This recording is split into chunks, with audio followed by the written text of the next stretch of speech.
É com alegria e satisfação que cumprimentamos aos nossos amigos e irmãos do portal Escola Dominical com a gloriosa paz de nosso Senhor e Salvador Jesus Cristo.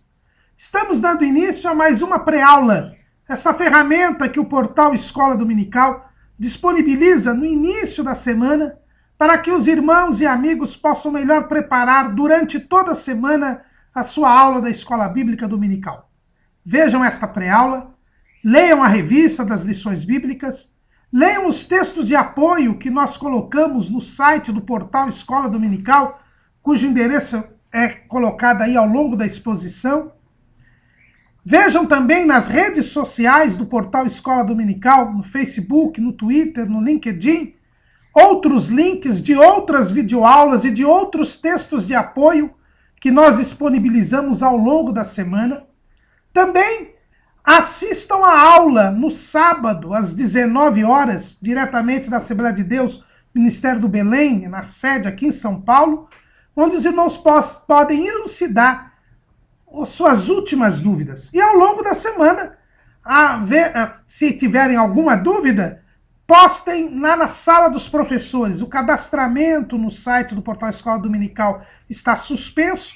Se o irmão não é cadastrado, irá aparecer ali como convidado, mas no próprio corpo da pergunta coloque a sua identificação e ao longo da semana nós iremos responder às suas dúvidas, elucidá-las, querendo Deus. Também não deixem de ouvir a leitura diária. Todo dia nós postamos um comentário em áudio da leitura diária que está na lição. E nós temos percebido que poucas pessoas acessam a leitura diária.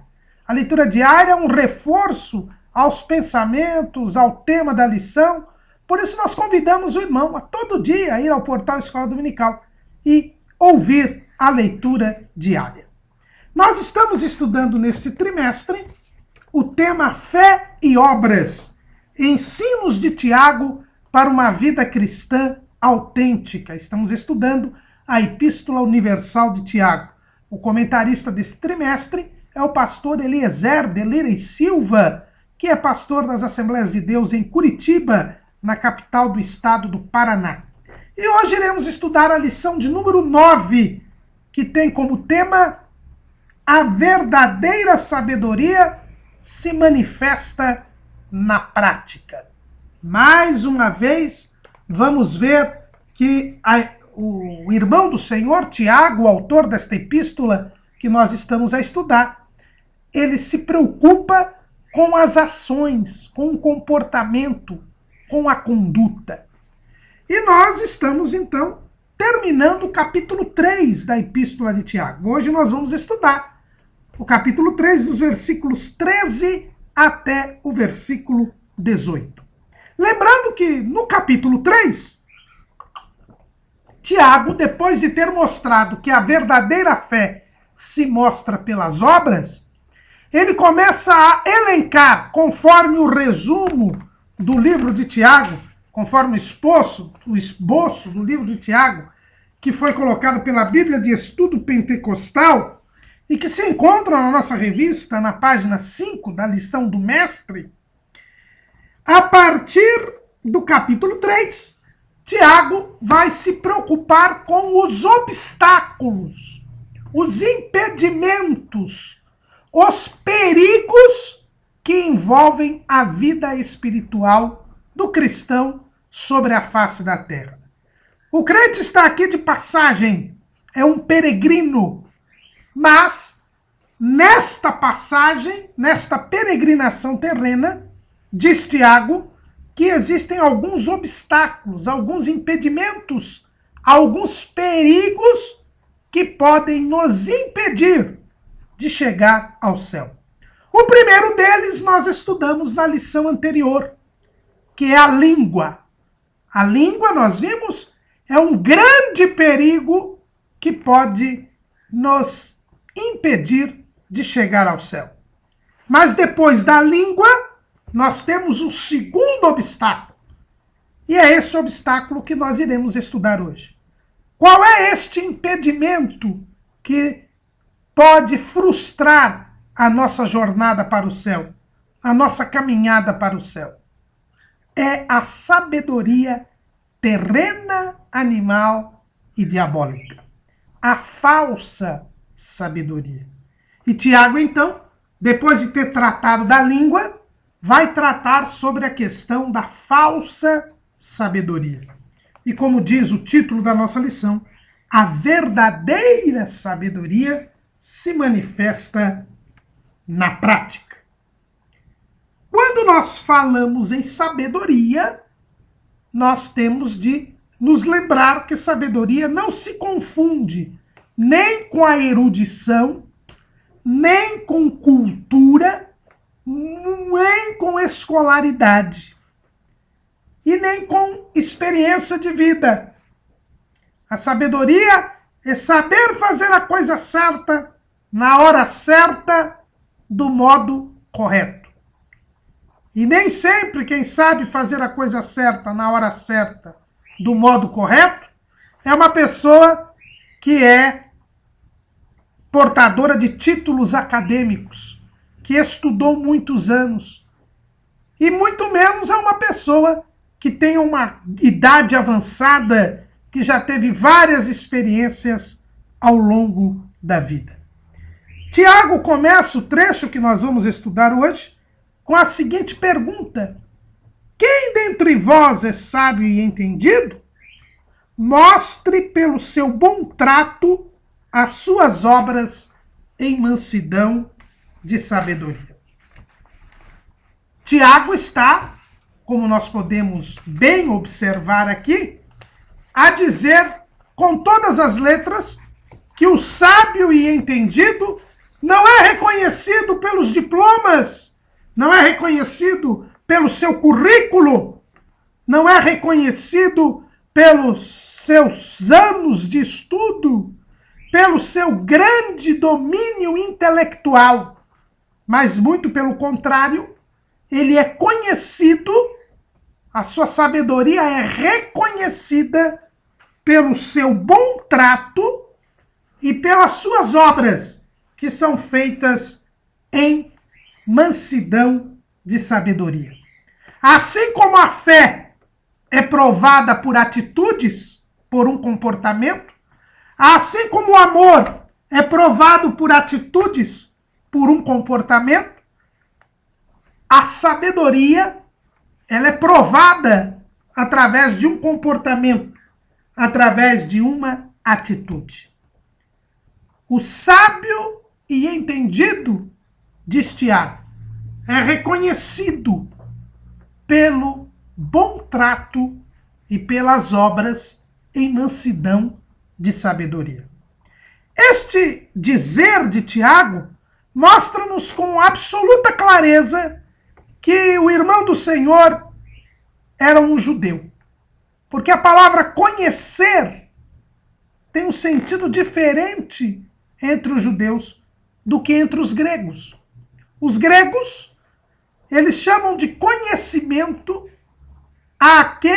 a condição, ao estado daquele que tem domínio intelectual a respeito de alguma coisa. E é este o conceito que prevalece no mundo ocidental. A nossa cultura, que foi forjada na Grécia Antiga, ela é, da mesma maneira, entende que conhecer é ter o domínio intelectual, é ter o domínio teórico de alguma coisa. A palavra teoria, em grego, quer dizer contemplação, olhar detidamente, olhar com atenção para uma determinada coisa. Conhece aquele que estuda, aquele que tem domínio intelectual sobre um determinado assunto. Esse é o significado de conhecer entre os gregos. E quando nós dizemos hoje que aquela pessoa conhece tal assunto, nós já temos em mente que aquela pessoa estudou muito aquele assunto, tem domínio mental, intelectual a respeito deste assunto, deste tema. Mas entre os hebreus, entre os israelitas, conhecer não tem este significado. E quando nós encontramos na Bíblia Sagrada o significado de conhecer, nós devemos lembrar que a Bíblia foi escrita, com exceção de Lucas, por judeus. E que, portanto, a cultura hebraica está predominando na elaboração do texto bíblico. Conhecer, para o hebreu, significa ter intimidade, envolver-se, experimentar, ter experiência com alguma coisa. É por isso que o relacionamento íntimo entre marido e mulher é chamado na Bíblia de conhecer. Porque marido e mulher, quando têm um relacionamento íntimo, se tornam uma só carne, se entregam um ao outro totalmente, experimentam-se totalmente, envolvem-se totalmente. É o que nós encontramos lá em Gênesis, capítulo 4, versículo 1. E conheceu Adão a Eva, sua mulher, e ela concebeu, e teve a Caim, e disse: alcancei do Senhor um varão. Então, o ato sexual, o relacionamento íntimo entre um homem e uma mulher, na Bíblia é chamado de conhecer, porque conhecimento quer dizer ter intimidade, formar uma unidade, ter comunhão, ter experiência, envolver-se totalmente. E nós vemos este mesmo significado em o Novo Testamento. Lá em Mateus, capítulo 1, no versículo de número 25. Eu vou ler o 24 para que os irmãos tenham a ideia do contexto. E José, despertando do sonho, fez como o anjo do Senhor lhe ordenara, e recebeu a sua mulher, e não a conheceu, até que deu à luz seu filho, o primogênito, e pôs-lhe por nome Jesus. Aqui também mostra que, por Maria já estar grávida por obra e graça do Espírito Santo, José não teve nenhum relacionamento íntimo com ela até que ela deu à luz a Jesus. Depois, sim, ao contrário do que ensina a Igreja Romana, Maria e José mantiveram um relacionamento íntimo, tanto que tiveram outros filhos, entre os quais, ou o primeiro dos quais, é o próprio Tiago, que é o autor da epístola que nós estamos a estudar. Dentro desse significado de conhecimento, como ter intimidade, como formar uma unidade, ter comunhão, nós podemos dizer que o objetivo da missão salvífica de Jesus Cristo foi fazer com que o homem conhecesse a Deus.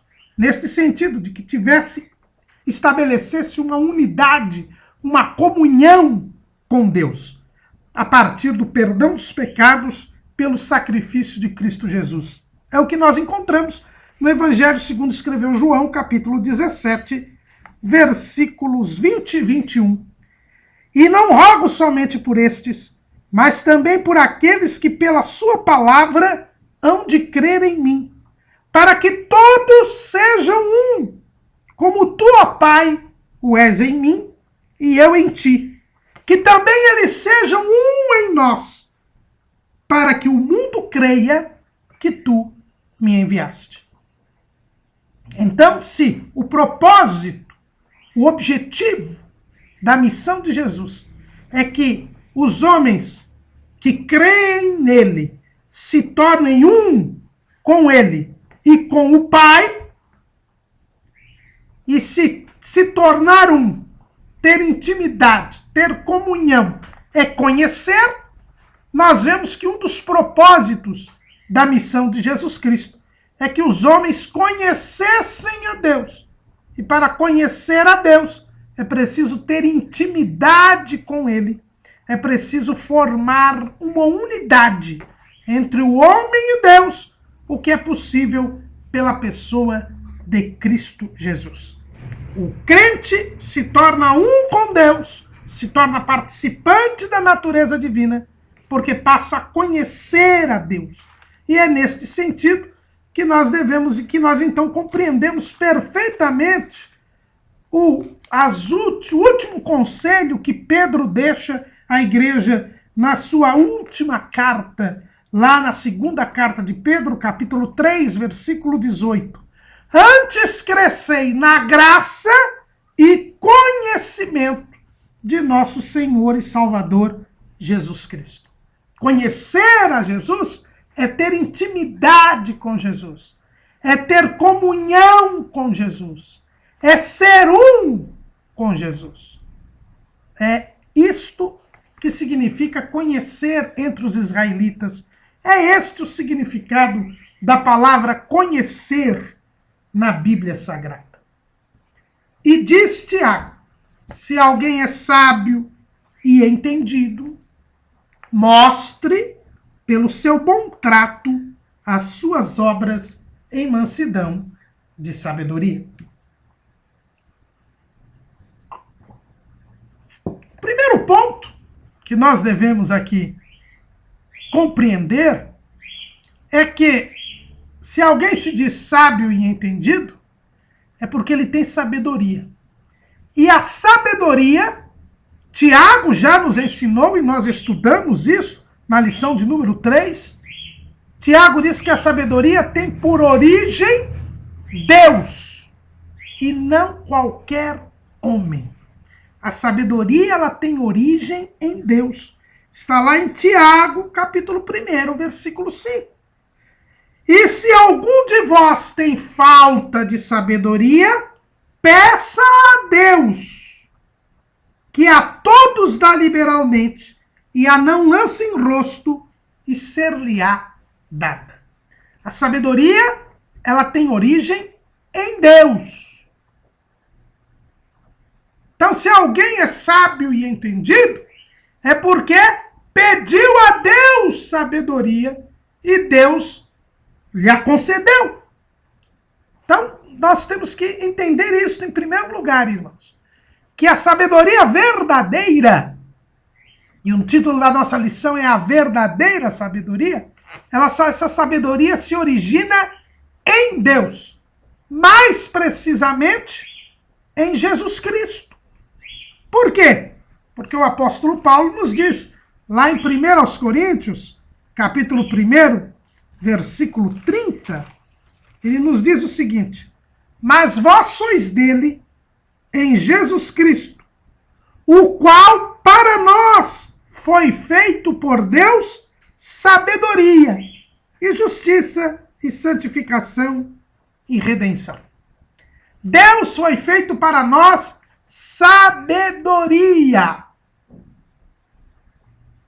E nós devemos entender isso. Deus foi feito para nós sabedoria.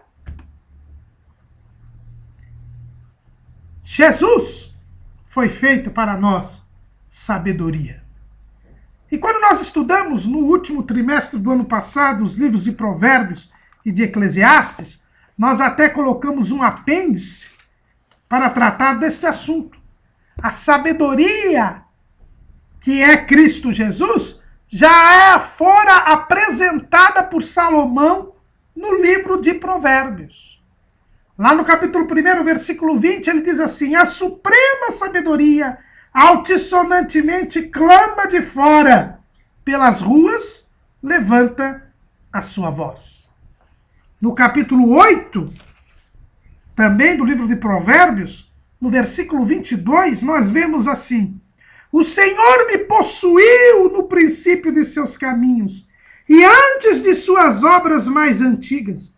Desde a eternidade fui ungida, desde o princípio, antes do começo da terra.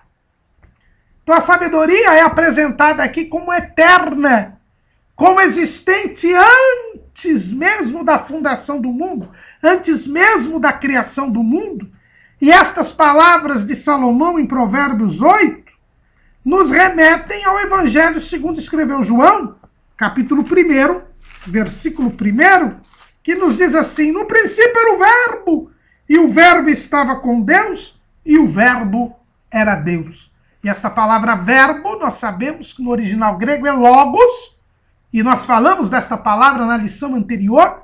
Logos quer dizer tanto palavra, quanto razão, quanto sabedoria. A suprema sabedoria, como diz Salomão lá em Provérbios capítulo 1, que clama de fora, que já existia antes do mundo, é Jesus Cristo, o Verbo que se fez carne e habitou entre nós.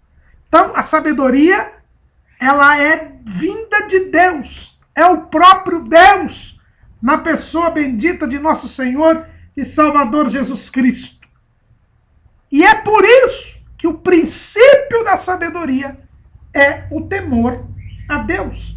Está ali no Salmo 111, no versículo 10, nós temos esta afirmação. O temor do Senhor é o princípio da sabedoria. Bom entendimento tem todos os que lhe obedecem, e o seu louvor permanece para sempre. E também lá em Provérbios, capítulo 8, versículo 22, nós já lemos, o Senhor me possuiu no princípio de seus dias e antes de suas obras mais antigas. Então nós verificamos aqui que o princípio da sabedoria é o temor ao Senhor. E o bom entendimento, disse o salmista, tem todos os que lhe obedecem. Então, como a sabedoria vem de Deus, só pode receber de Deus sabedoria aquele que pedir a Deus sabedoria. Mas aquele que é ouvido por Deus. E Deus só ouve aqueles que o temem. Não é o que está escrito lá em João, capítulo 9, capítulo 9, versículo 31. Ora, nós sabemos que Deus não ouve a pecadores, mas se alguém é temente a Deus e faz a sua vontade, a esse ouve. Então, para ser sábio e entendido, eu preciso temer a Deus. Temer a Deus não é ter medo de Deus, é obedecer a Deus. Temer a Deus é respeitar o Senhor e fazer o que Ele manda. E é exatamente este que começa a obedecer a Deus, que começa a guardar os seus mandamentos, que começa a ser sábio. Por quê? Porque o temor do Senhor é o princípio da sabedoria. Bom entendimento tem todos os que lhe obedecem.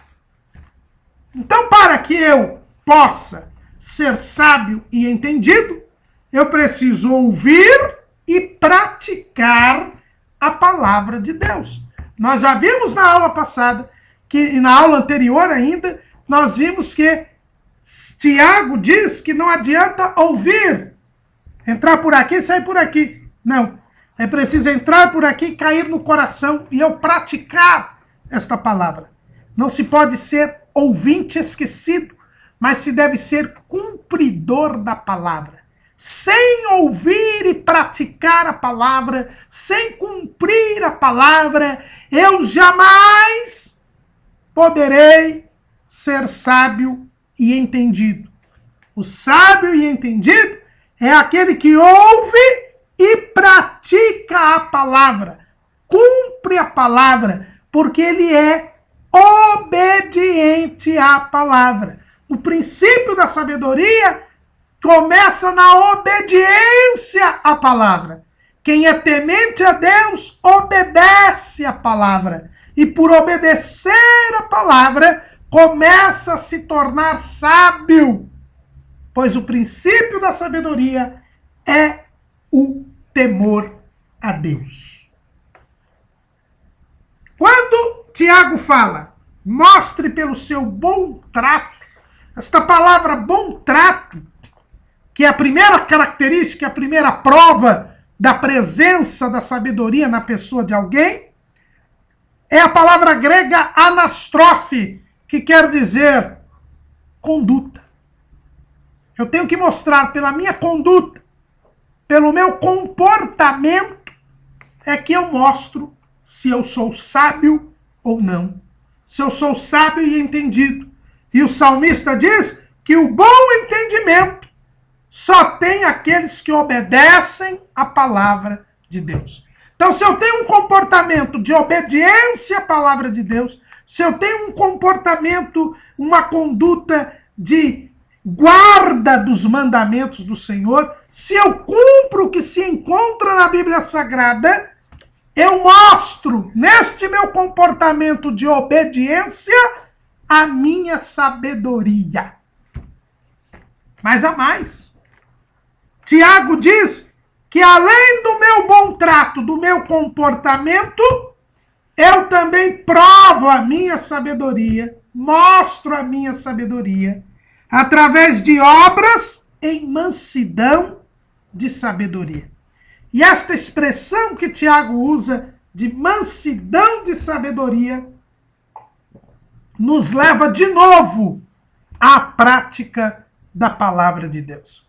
Esta expressão que Tiago usa de mansidão de sabedoria nos remete a duas passagens dos evangelhos.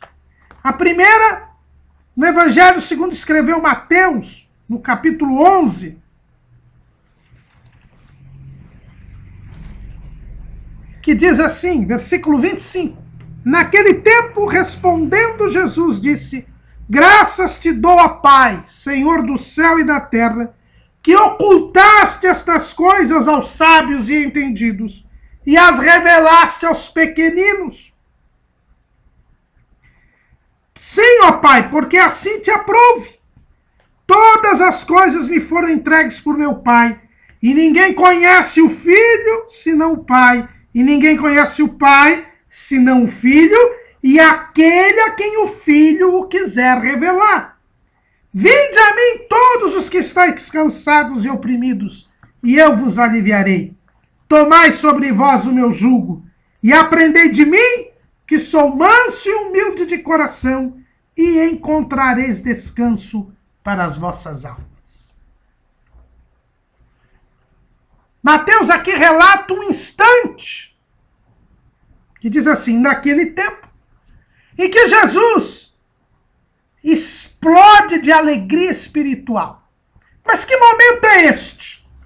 Este momento, irmãos, é melhor descrito por Lucas. Lucas, no capítulo 10, ele nos fala em que circunstância Jesus proferiu estas palavras. Fez esta oração, revelando uma grande gratidão a Deus pelo fato de os seus discípulos terem tido a revelação do conhecimento de Deus. Que momento foi esse? Foi quando voltaram os 70 discípulos e deram um relatório a Jesus, dizendo das maravilhas que foram feitas naqueles dias em que eles pregaram o evangelho, adiantando-se nos lugares que Jesus haveria de pregar. Está lá em Lucas, capítulo 10, versículo 21. Naquela mesma hora se alegrou Jesus no Espírito Santo e disse: graças te dou, ó Pai, Senhor do céu e da terra, que escondeste estas coisas aos sábios e inteligentes e as revelaste às criancinhas. Assim é, ó Pai, porque assim te aprouve. Neste momento, quando 70 voltam contando a Jesus tudo o que haviam dito, maravilhados pelo poder do nome de Jesus, pois eles haviam curado enfermos, eles haviam expulsado demônios, Jesus se alegra.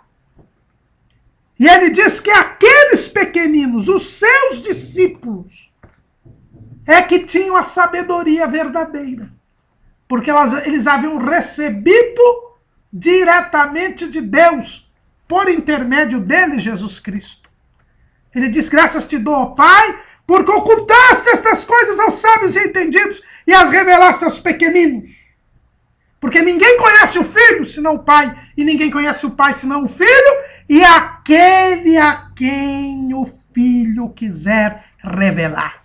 A verdadeira sabedoria não se adquire nas escolas. E quando Jesus fala aqui de sábios e entendidos, estava falando dos sábios e entendidos segundo os padrões humanos, segundo os padrões vigentes naquela época.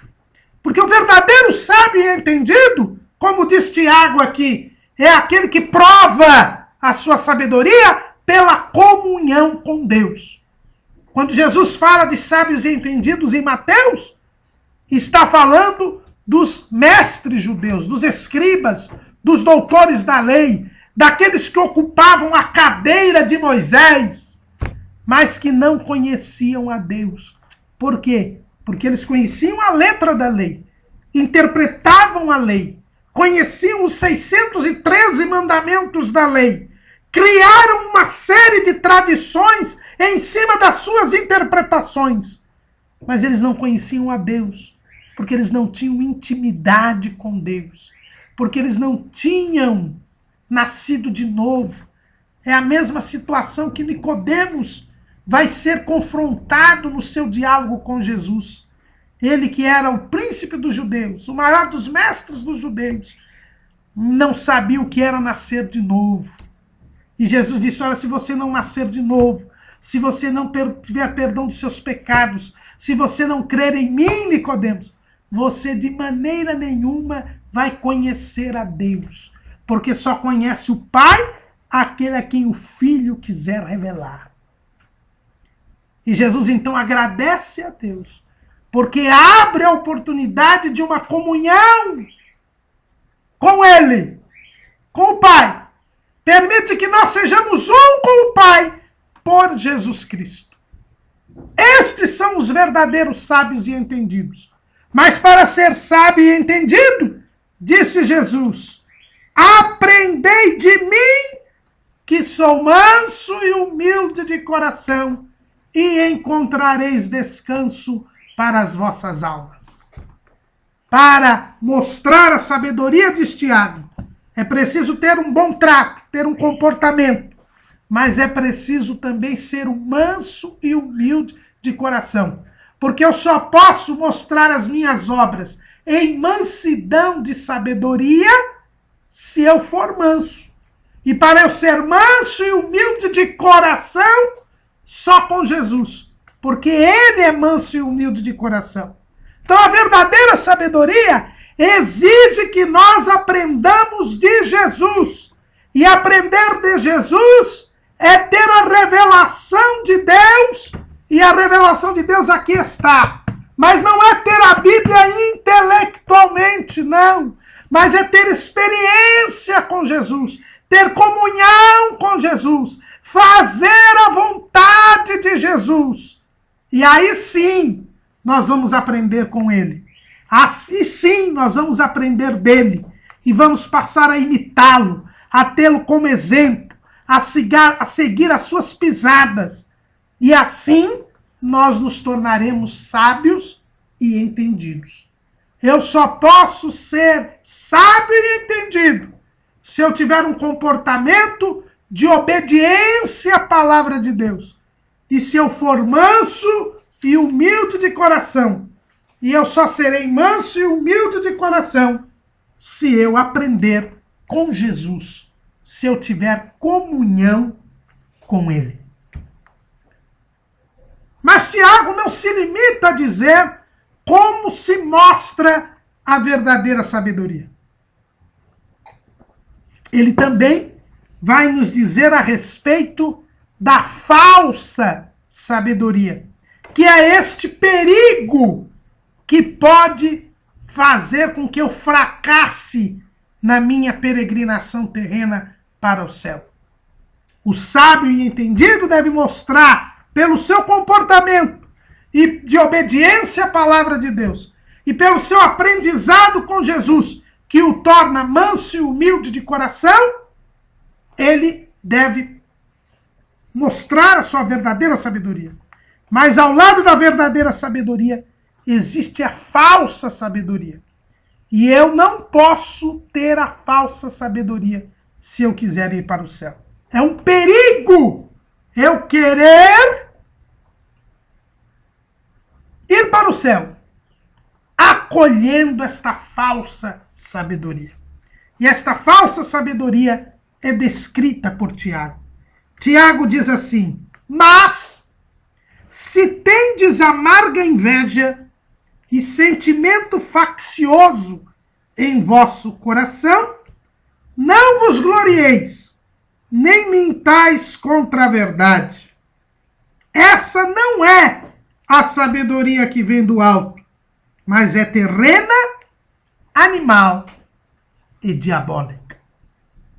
A falsa sabedoria, que é este perigo que Tiago alerta para que nós não morramos espiritualmente, esta falsa sabedoria, ela, em primeiro lugar, não vem do alto. A verdadeira sabedoria não nasce na minha mente, não nasce nos bancos escolares, não nasce nos livros. Não, a verdadeira sabedoria, ela vem de Deus, ela vem do alto. A falsa sabedoria, em primeiro lugar, ela é terrena. Ela é da terra. A palavra grega aqui é epigeios, que quer dizer aquilo que é próprio da terra, aquilo que é gerado na terra. A falsa sabedoria, ela não vem de Deus, ela vem da mente humana. E o homem veio do pó da terra, vem da lógica humana. Esta falsa sabedoria não vem do alto. Por isso nós devemos tomar muito cuidado, irmãos, porque nós tendemos a querer entender as coisas de Deus através da lógica humana. O diabo trabalha muito nesta área, querendo que nós façamos conclusões dentro de uma lógica humana, que nós questionemos a palavra de Deus à luz de conceitos filosóficos, sociológicos, antropológicos. Mas qualquer coisa que advenha do homem, que advenha da lógica humana, é uma sabedoria terrena, que nos desviará do caminho da verdade, que nos impedirá de chegar ao céu. Porque a verdadeira sabedoria, ela vem de Deus, ela vem da revelação. Não briguemos com a Bíblia, não queiramos atualizar a Bíblia, não queiramos contextualizar o texto bíblico. Não, meus irmãos, a palavra de Deus permanece para sempre. A sabedoria vem do alto, vem de Deus, e Deus não passa. Deus é eterno, Ele está acima do tempo. Não discutamos o que a Bíblia nos ensina. Cumpramos o que a Bíblia ensina. Obedeçamos o que a Bíblia ensina, a despeito dos conceitos filosóficos, políticos, econômicos, sociológicos, históricos, que nos venham, psicológicos, que nos venham trazer. Por quê? Porque senão nós iremos nos apegar à falsa sabedoria e nela nós perderemos a nossa salvação. Tiago, ao falar da sabedoria terrena, animal e diabólica, ele apresenta duas características. Assim como a verdadeira sabedoria, ela é provada pelo comportamento, pelo bom trato, que é o comportamento obediente à palavra de Deus, e pelas obras em mansidão de sabedoria, que é a mansidão e humildade de coração, a imitação de Cristo. A falsa sabedoria, ela é demonstrada por duas características. A primeira, diz Tiago, é a amarga inveja. Se tendes amarga inveja. E me chama a atenção aqui, em primeiro lugar, é a expressão amarga. Há uma amargura. Para que a inveja nasça, é necessário que nós tenhamos uma amargura. E de onde vem a amargura? Isso nos faz lembrar o que o escritor aos Hebreus escreve lá na sua epístola, no capítulo 12 e no versículo 15. Diz o escritor aos Hebreus: Eu vou ler o versículo 14 para dar o contexto. Segui a paz com todos e a santificação, sem a qual ninguém verá o Senhor. Tendo cuidado de que ninguém se prive da graça de Deus e de que nenhuma raiz de amargura brotando vos perturbe e por ela muitos se contaminem. O escritor aos Hebreus, que muitos entendem ter sido o apóstolo Paulo, diz que a amargura, ela pode brotar no coração da pessoa e fazer com que ela se prive, que ela perca a graça de Deus e acabe até contaminando os outros. A amargura, irmãos, se caracteriza por um sentimento de prevalência do eu. Porque quando é que surge a amargura? Surge a amargura quando há um ressentimento, quando há uma mágoa, quando há um descontentamento, uma decepção. E quando é que há decepção, descontentamento, quando é que há ressentimento, quando é que há mágoa? Quando nós damos vazão ao nosso eu, à nossa individualidade, ao velho homem, à carne, à natureza pecaminosa que está em nós por herança dos nossos primeiros pais e que continua conosco até o dia da glorificação, até o dia do arrebatamento da igreja. Porque quando nós aceitamos a Jesus, nós nos tornamos novas criaturas. O nosso espírito é vivificado. Nós nos unimos a Deus. Mas o velho homem, a natureza pecaminosa, ela continua em nós. Só que agora está crucificado com Cristo. É o que o apóstolo Paulo nos fala na epístola aos Gálatas. Ele é bem claro a este respeito, quando ele nos diz o seguinte: já estou crucificado com Cristo, e vivo não mais eu, mas Cristo vive em mim.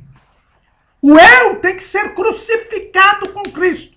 A minha vontade, os meus direitos, as minhas razões, a minha maneira de pensar, o meu orgulho pessoal, tudo isso tem que ser crucificado com Cristo. Mas quando eu dou vazão ao meu eu, quando eu deixo o meu eu descer da cruz, aí eu fico magoado, ressentido, recalcado. Aí gera a amargura. E esta raiz de amargura, se brotar, ela contamina a mim e aos outros. E gera o quê, irmão Caramuru? Gera inveja. É por isso que Tiago fala da amarga inveja. Gera a inveja. A inveja que faz com que eu queira o mal dos outros. O que é a inveja? Eu coloquei aqui no esboço, é a manifestação do domínio do ego sobre o ser humano. Uma típica manifestação da carne. Se essa raiz de amargura que veio daquela liberdade que eu dei para o meu eu, que gera o ressentimento, a mágoa, o recalque, a decepção, se ela germina, se ela cresce, ela se transforma em inveja. E através da inveja, eu vou querer o mal do outro que teve sucesso. É a prevalência do eu. Paulo, quando fala das obras da carne, lá em Gálatas capítulo 5, no versículo 21, no versículo 19 ele diz, porque as obras da carne são, e vai lá no versículo 21, invejas. A inveja, a Igreja Romana até considera como um dos pecados capitais, ou seja, um pecado que gera outros pecados. E nós temos o exemplo disso lá no início da história da humanidade, com Caim. Caim é o primeiro invejoso que nós temos conhecimento. Ele teve inveja do seu irmão Abel e acabou matando Abel por causa desta inveja. Por quê? Porque o sacrifício de Abel foi aceito por Deus e o de Caim foi rejeitado. E como Caim era invejoso, ele não pôde aceitar o sucesso de Abel. E ele desejou o mal para Abel por causa do sucesso que Abel tinha tido no relacionamento com Deus. Em vez de levar em conta que Deus foi ao seu encontro e lhe disse que haveria aceitação para ele se ele fizesse bem o seu sacrifício, Caim preferiu matar Abel, porque ele não podia conviver com o sucesso do outro. Porque a inveja é o predomínio do egoísmo, é o predomínio do eu. E então Caim matou o seu irmão. E como prova disso, qual foi a reação de Caim quando Deus lhe perguntou onde estava Abel? Ele disse, e disse o Senhor a Caim, onde está Abel, teu irmão? E ele disse, não sei, sou eu guardador do meu irmão? Está lá em Gênesis 4 e 9. Como os irmãos podem perceber, o que nós temos aqui? Nós temos aqui uma verdadeira demonstração do domínio do eu sobre a vida de alguém. O domínio do eu faz com que nós queiramos o mal do outro e nos fechemos em relação ao outro. E ainda digamos a Deus, sou eu porventura guardador do meu irmão? Isto é o predomínio da inveja. Um instante apenas, irmãos, que eu tenho que acender a luz aqui do local.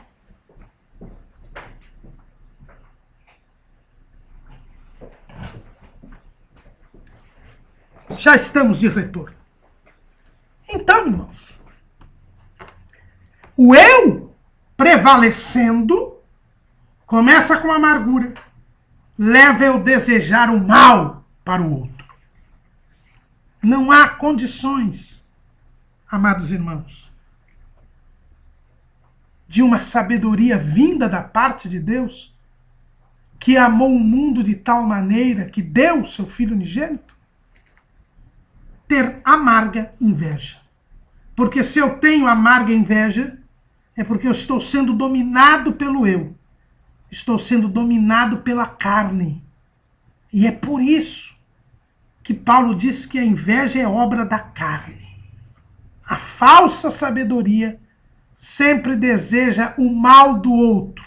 Não pode conviver com o sucesso do outro. Não se preocupa com o outro, porque está fechado por si mesmo. Mas, se fosse só isso, a segunda característica que Tiago mostra da falsa sabedoria é o sentimento faccioso. E olha que a amarga inveja e o sentimento faccioso estão no coração, diz Tiago. O que é o sentimento faccioso? É o sentimento de facção, de divisão. É um sentimento que não nos une às pessoas, mas que nos distancia das pessoas, que fazem com que nós discriminemos as pessoas, que nós nos isolemos das pessoas, que nós nos dividamos. Esse é o sentimento que nós temos quando somos dominados pelo sentimento faccioso. Judas, o outro irmão do Senhor, na sua epístola, ele diz o seguinte no versículo 19: estes são os que causam divisões sensuais, que não têm o Espírito. Então, quem tem sentimento faccioso, diz Judas, é sensual, ou seja, é dominado pelos sentidos físicos, é dominado pela carne, é carnal, não tem o Espírito Santo. É alguém que se deixa prevalecer pelo eu e que domina o eu, não quer saber de união, de comunhão, se acha mais importante que os outros, é egoísta e fomenta a divisão, fomenta a intriga, fomenta a ira, fomenta a luta entre as pessoas. Ele mesmo luta contra as pessoas, não vê no próximo um irmão, não vê no próximo a imagem e semelhança de Deus, mas vê no próximo um competidor, vê no próximo alguém que nada, uma ameaça, alguém que deve ser eliminado, um inimigo. Ele tem um sentimento faccioso, uma sabedoria que se apresenta com um sentimento faccioso. É porque aquela pessoa não tem o Espírito Santo. Se não tem o Espírito Santo, não anda segundo o Espírito, ele anda segundo a carne, e por isso ele está caminhando para a perdição eterna, porque ele se inclina para a morte, para a separação de Deus. Paulo, escrevendo aos Romanos, no capítulo 8, ele é bem claro. Versículo 5. Porque os que são segundo a carne inclinam-se para as coisas da carne, mas os que são segundo o Espírito, para as coisas do Espírito. Porque a inclinação da carne é morte, mas a inclinação do Espírito é vida e paz. Porquanto a inclinação da carne é inimizade contra Deus, pois não é sujeita à lei de Deus, nem em verdade o pode ser. Portanto, os que estão da carne não podem agradar a Deus. Uma sabedoria que se apresenta com amarga inveja e com sentimento faccioso é uma falsa sabedoria. É uma sabedoria que não vem de Deus, que é inimiga de Deus, que é sujeita à carne, à natureza pecaminosa e ao pecado. É por isso que Tiago diz que esta sabedoria, ela é terrena, porque ela teve origem na terra, na natureza pecaminosa do homem, no pecado. E em Deus não há pecado, no céu não há pecado. Mas ela também é animal. Por quê? E aí a palavra grega aqui é psique, que quer dizer, tem origem na alma humana, na alma dominada pela carne. A carne faz com que a alma, que é a sede da nossa vontade, da nossa razão e do nosso sentimento, seja uma alma depravada, seja uma alma dominada pelo mal, que somente pratica o mal. É uma alma que não controla os instintos, que vive cobiçando as coisas, desejando de maneira desenfreada e descontrolada as coisas dos instintos. É por isso que esta sabedoria ela é animal. O homem não controla os seus instintos, é dominado pela concupiscência, que Tiago já diz lá, e nós já estudamos no versículo 15 do capítulo 1. Depois havendo... primeiro versículo 14. Mas cada um é tentado quando atraído e engodado pela sua própria concupiscência. Depois, havendo a concupiscência concebido, dá à luz o pecado, e o pecado consumado gera a morte. E Jesus completa estas palavras de Tiago, dizendo de uma forma direta, lá em João 8:34. Respondeu-lhes Jesus: em verdade vos digo que todo aquele que comete pecado é servo do pecado. Então, irmãos, nós vemos claramente que por isso que essa sabedoria é chamada de animal. Porque ela é guiada pelos instintos humanos. Ela não vê nada além da satisfação dos desejos pecaminosos, dos desejos desta vida. É por isso que nós colocamos aqui no esboço que é uma sabedoria que está numa perspectiva horizontal.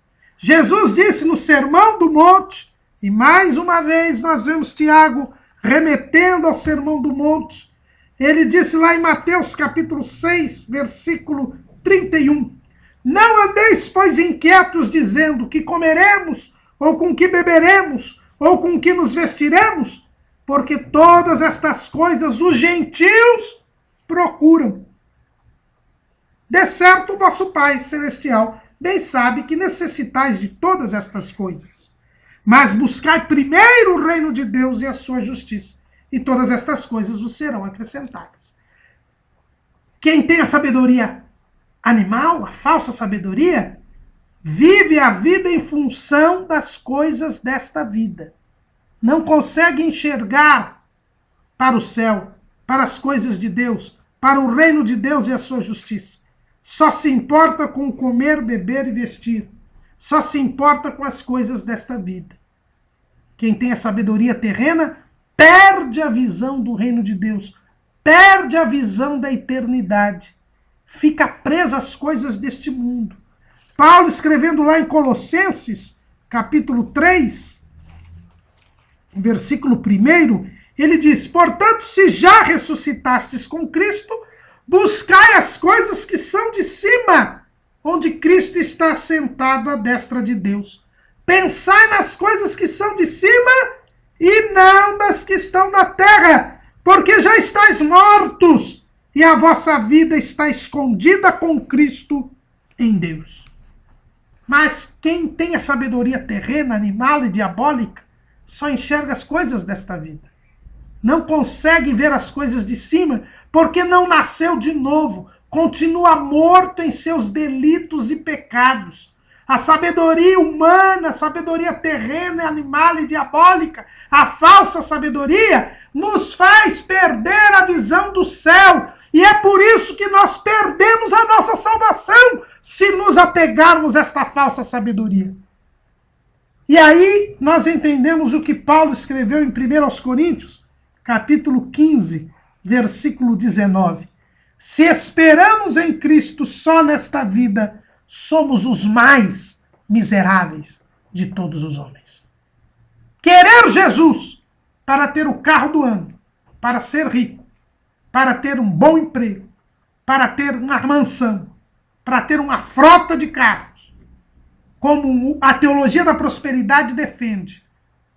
Esperar em Cristo para que haja uma revolução e os ricos sejam mortos e os pobres se tornem ricos, acabe a opressão na sociedade humana, como defende a teologia da libertação. Na sua variante, a teologia da missão integral. É querer que eu seja o mais miserável de todos os homens. Porque nós não devemos pensar nas coisas da terra. Não devemos almejar as coisas da terra. Não devemos buscar Jesus para termos as coisas da terra. Mas devemos olhar para o céu, buscar a redenção, buscar ter uma vida aqui de obediência à palavra de Deus, ter aqui uma vida de comportamento de santidade, para poder entrar no céu e desfrutar da glória que para nós está reservada e que tem coisas que ainda não subiram ao coração do homem. É esta verdadeira sabedoria. É esta verdadeira maneira de fazer a coisa certa, na hora certa e do modo certo. Mas Tiago também chama esta falsa sabedoria de sabedoria diabólica. Por quê? Porque ela tem origem no diabo. O diabo foi o primeiro que quis deixar Deus de lado, que quis prevalecer o seu eu. E por isso foi achada iniquidade nele, e ele foi expulso do céu, e perdeu a sua condição de querubim ungido. Mas o que é mais importante, irmãos? O diabo convenceu o homem a entrar no mesmo caminho. Esta sabedoria ela é diabólica porque ela tem origem no diabo e é o diabo quem incita, incentiva, estimula o homem a agir desta maneira, com amarga inveja e sentimento faccioso. É a mesma mentira que o diabo disse para o primeiro casal, lá em Gênesis 3:5. Porque Deus sabe que no dia em que dele comerdes, se abrirão os vossos olhos, e sereis como Deus, sabendo o bem e o mal.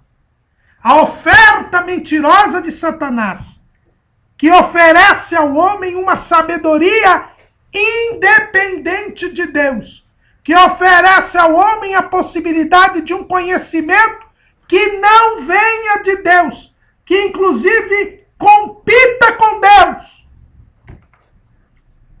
Esta mentira do diabo que gera a falsa sabedoria.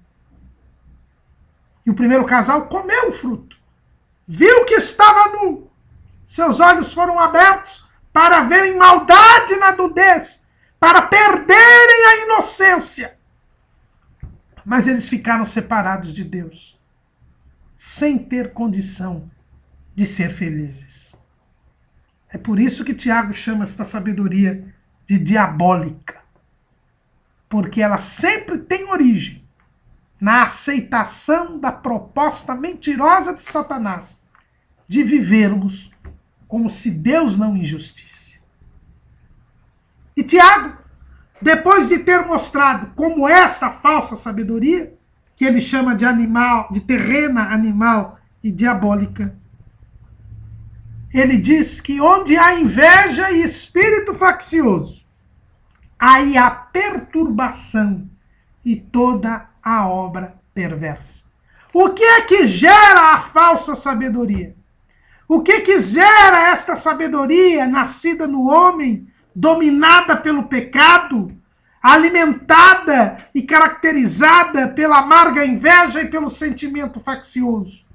Ela só gera perturbação e toda perversidade. É o que nós vemos no mundo hoje.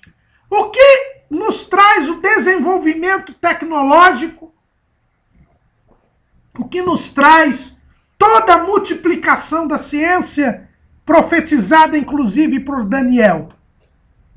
Nos traz um mundo mais cruel, nos traz um mundo mais perverso, um mundo mais imoral. Por quê?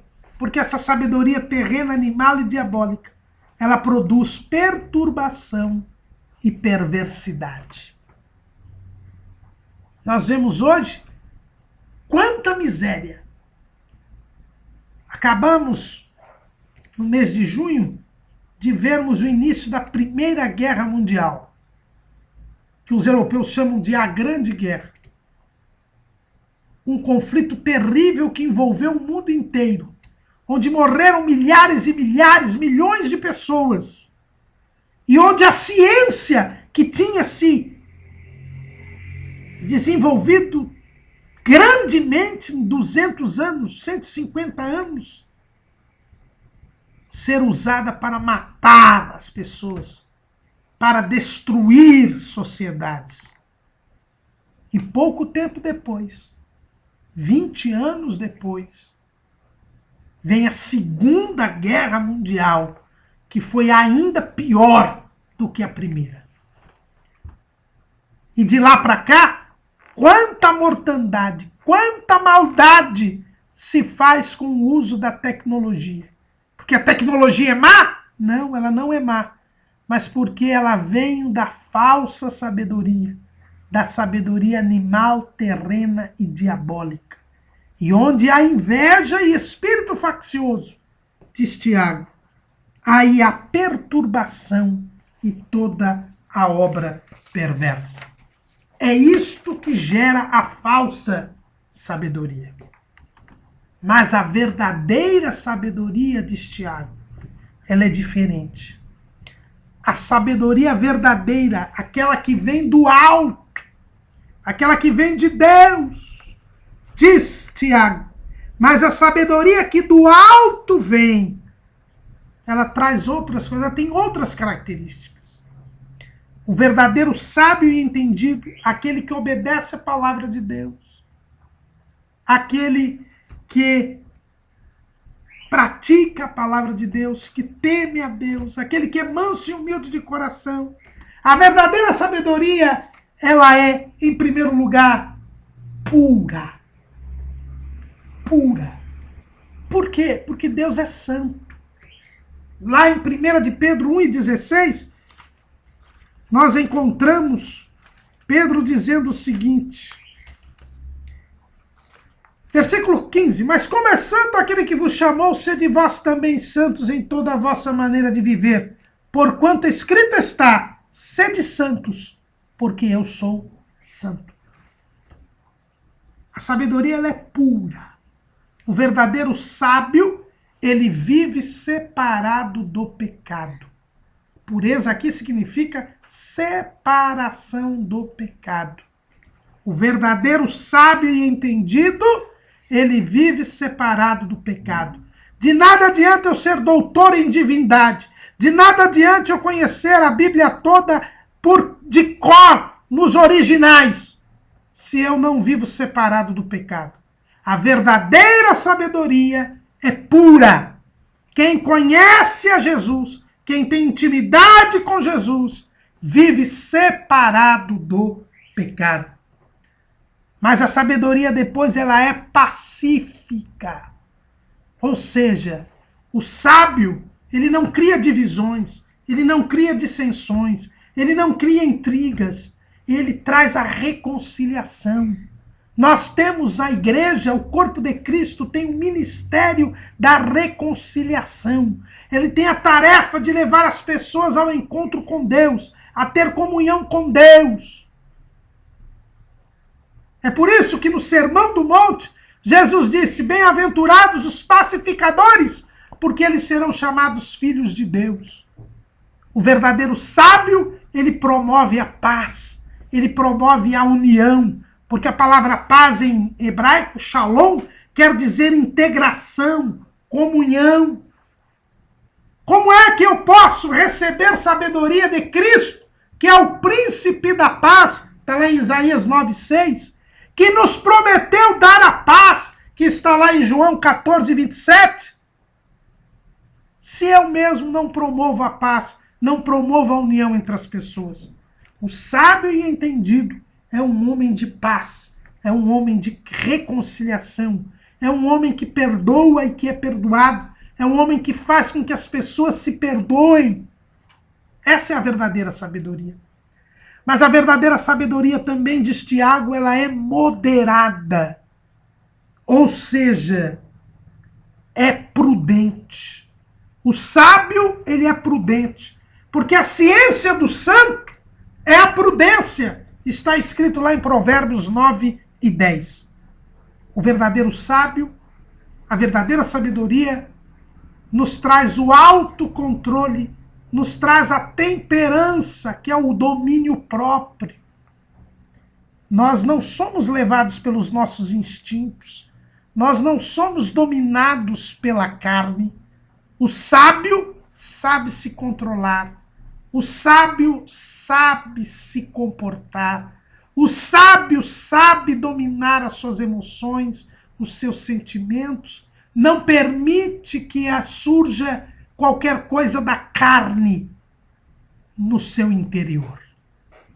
Ele mantém o velho homem crucificado com Cristo. Mas a verdadeira sabedoria também ela é tratável. E a palavra grega aqui, eupeites, significa facilmente persuadido.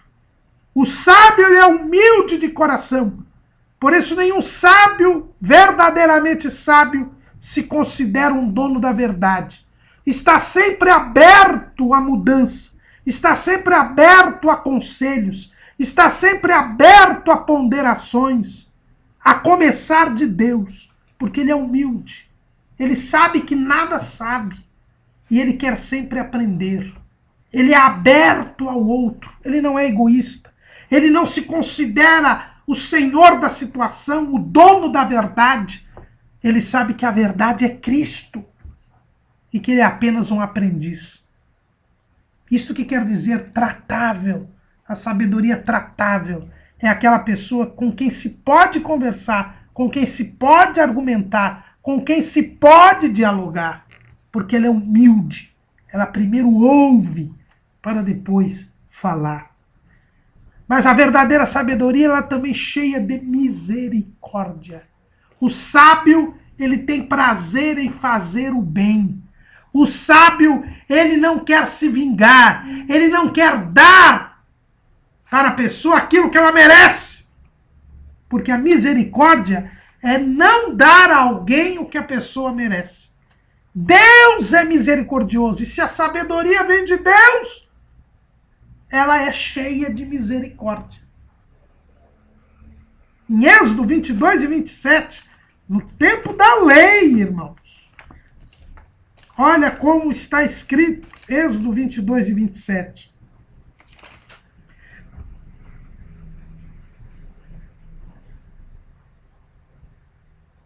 Aliás, desculpe-me aqui, Salmo 103 e 8. Não, Salmo 103 e 8.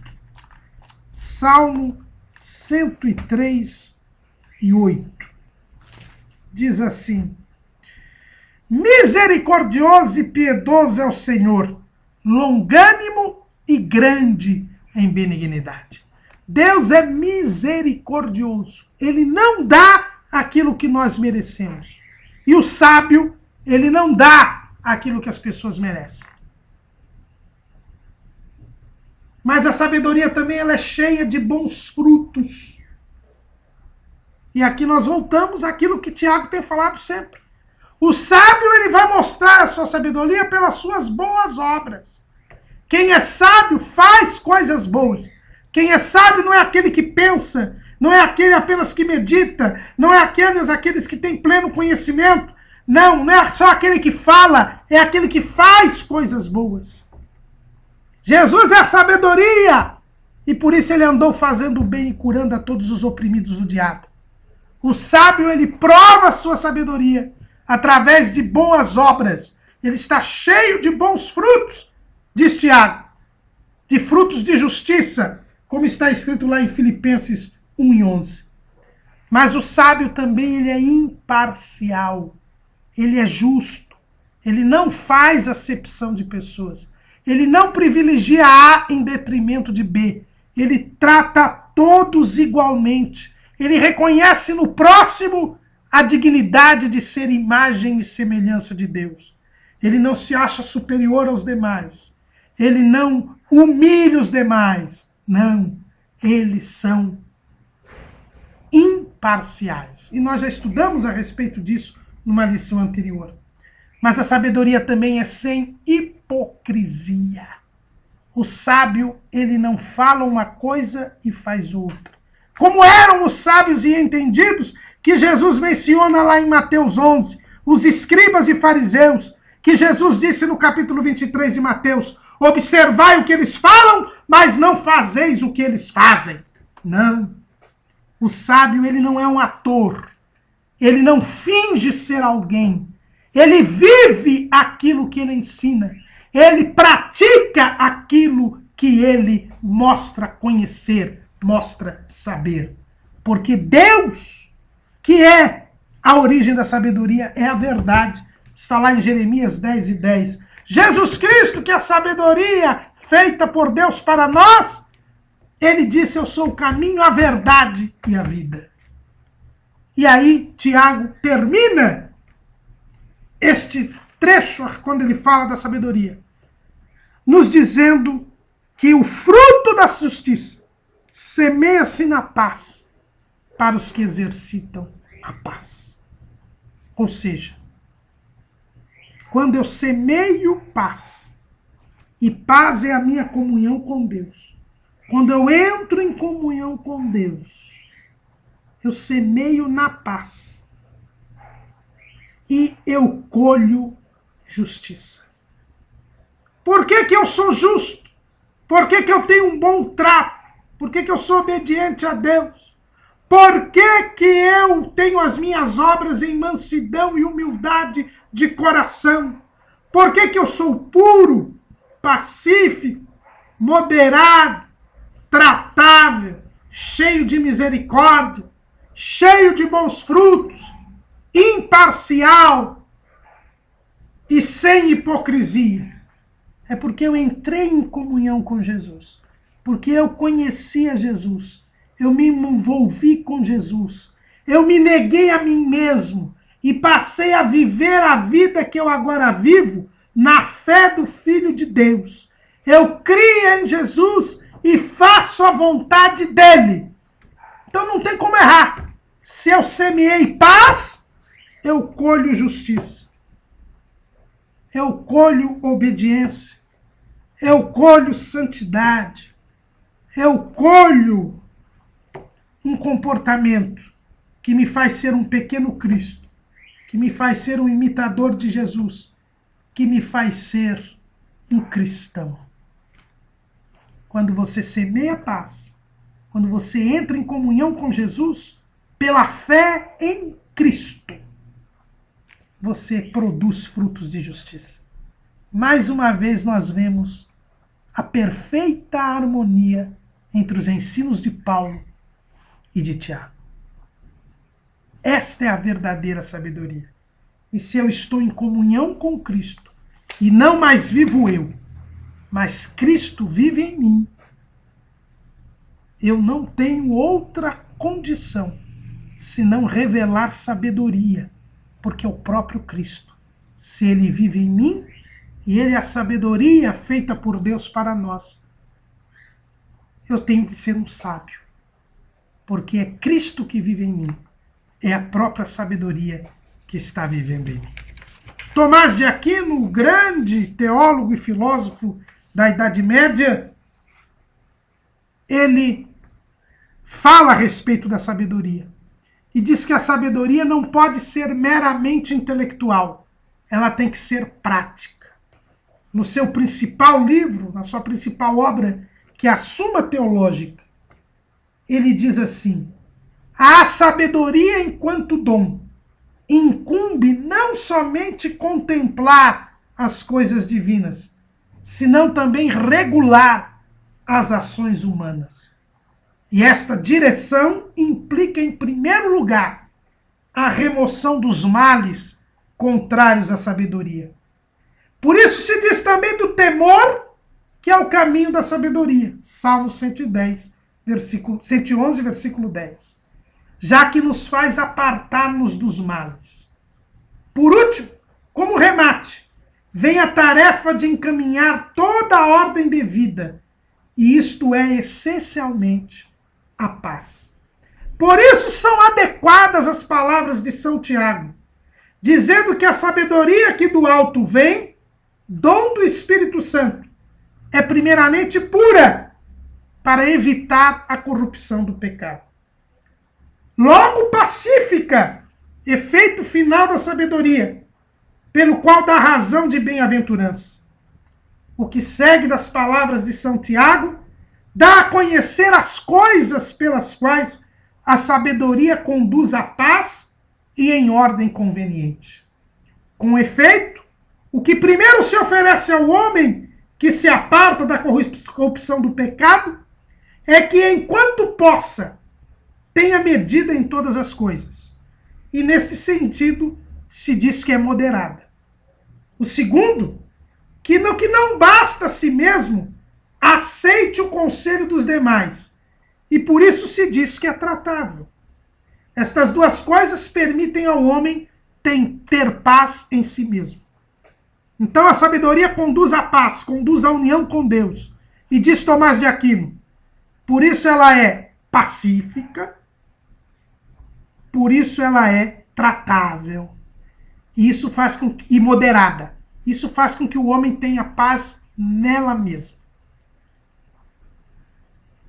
Mas dando um passo a mais, para que o homem seja pacífico com os demais, requer-se, em primeiro lugar, que seja considerado com seus bens. E é o que a palavra indulgente com os bens significa. Requer-se, ademais, em segundo lugar, que por uma parte se compadeça afetivamente das fraquezas do próximo, e por outra que a socorra eficazmente. Expressam-nos as palavras cheias de sabedoria e de bons frutos. Requer, finalmente, o esforço por corrigir com caridade seus pecados. Isto é o que significam as palavras imparcial e sem hipocrisia. Não seja que buscando a correção pretenda satisfazer o ódio. Tomás de Aquino então diz: a sabedoria, ela é pura, pacífica, moderada e tratável. Isso faz com que o homem tenha paz consigo mesmo. Mas ela também é cheia de misericórdia, de bons frutos, imparcial e sem hipocrisia, para que o homem tenha paz com o próximo. Não julgue o próximo, não se acha maior que o próximo. Perdoe o próximo e ame o próximo. Tomás de Aquino diz que quando nós temos Cristo em nós, a sabedoria em nós, nós passamos a amar a Deus, ao próximo e a nós mesmos. Tornamos-nos pequenos cristos, porque a verdadeira sabedoria se manifesta na prática. Amém.